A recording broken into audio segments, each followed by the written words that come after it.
Ladies and gentlemen, young minds of the future, imagine for a moment a world where every hand you see is reaching out, not to take, but to give.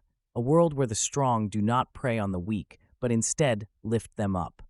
This is not a distant utopia from a storybook. This is the world we could create if we all embraced one simple yet profound principle: the obligation to assist each other. Now, you might be wondering, why should we help one another? Isn't life a race where the fastest, the smartest, the strongest win? Let me tell you a story. Picture a single ant, small, seemingly insignificant. Alone, it can carry a burden many times its own weight, yet it is vulnerable. But what happens when an ant joins forces with its colony? They achieve the impossible. They build empires. Just like those ants, when we come together, our collective strength is formidable. Our first argument is rooted in our shared humanity. We are all passengers on the same ship called Earth, sailing through the vast ocean of the universe. When one of us stumbles, isn't it our duty to steady them? Think of a time when you fell, literally or figuratively.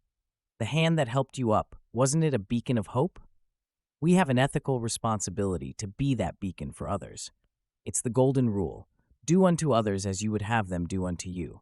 Moreover, assisting each other strengthens our communities. A community where members care for each other is like a fortress. It is resilient in the face of adversity, whether it be a natural disaster, an economic downturn, or a global pandemic. When we support our neighbors, we weave a tapestry of goodwill that protects us all.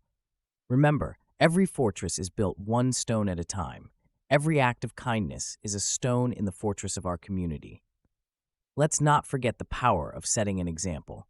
When we help others, especially as influential young people, we inspire more acts of kindness. Imagine a spark that ignites a flame, which then becomes a wildfire of compassion. By helping someone, you may encourage them to help others, creating a domino effect of goodwill. This is how we can change the world, not all at once, but one act of kindness at a time. But what about when it's hard to help? Sometimes we might think we're too young, too busy, or that our efforts are just a drop in the ocean. Yet, remember that the ocean itself is made of drops. Every contribution counts, no matter how small. And as for being too young, never underestimate the power of youthful energy and fresh perspectives. You are never too young to make a difference.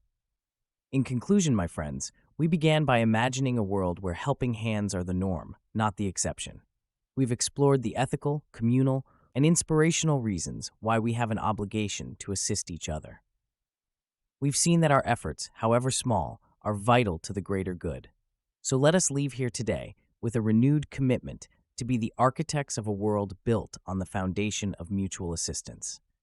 Let's be the ants that build empires of kindness. Let's be the sparks that start wildfires of compassion.